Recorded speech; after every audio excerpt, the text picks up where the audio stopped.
వందే మాత్రం ఏ కాంగ్రెస్ పార్టీ స్వతంత్ర పోరాటాన్ని చేశానని చెప్తుందో ఆ పార్టీ అధినేత భవిష్యత్తు ప్రధానమంత్రి అభ్యర్థి ఇదిగో చూడండి.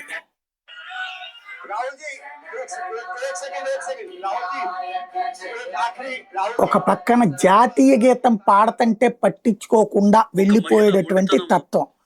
అదే సందర్భంలో చివరికి ఒక దేశాధినేతలు ఇద్దరి ఆలింగనాన్ని కూడా కారుకోతలు కూసేటటువంటి రాహుల్ గాంధీ. ఇప్పుడు ఇదే విషయం తెలియాల్సిందే అంటే ఇదిగో ఇందిరాగాంధీ గడాఫీ లాంటి రాక్షసుడితో ఆలింగనం చేసుకున్నటువంటి దృశ్యాలు ఇప్పుడు ఇవే వైరల్ అవుతున్నటువంటి అంశాలు. చూడండి ఏం జరిగినాయి అన్నటువంటి. అంటే ఇలాంటి వాళ్ళు ఇప్పుడు దీన్ని ఎవరు తప్పటట్లేదు.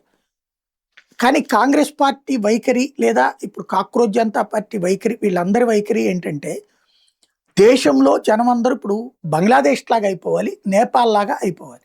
ఏంటి అక్కడ ఏమైనా ప్రయోజనం జరిగిందా దేశ ప్రజలకి? ఇప్పుడు బంగ్లాదేశ్లో కారు చీకట్లు, రోజులో 10 గంటల కరెంట్ ఇవ్వడం వల్ల కాని పరిస్థితి. పరిశ్రమలు పారిపోయిన కొత్తగా ఇన్వెస్ట్ చేయడానికి ఎవడూ రాడు. అలాగే పాకిస్తాన్లో ఎట్లాంటి పరిస్థితుంది, నేపాల్లో ఎట్లాంటి పరిస్థితుంది, శ్రీలంకలో ఎట్లాంటి పరిస్థితుంది. అలాంటి స్థితికి మన దేశాన్ని దిగజార్చాలనుకుంటున్నారు. దానికోసం ప్రతి అంశాన్ని నెగిటివ్గానే చెప్తారనమాట.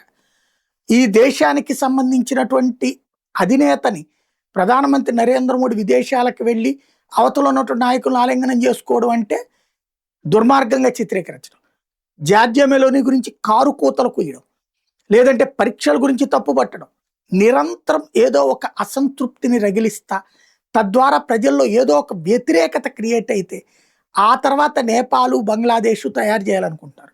మనం కూడా అలాగ బ్రతుకుదాం అనుకుంటే సమర్థించవచ్చు.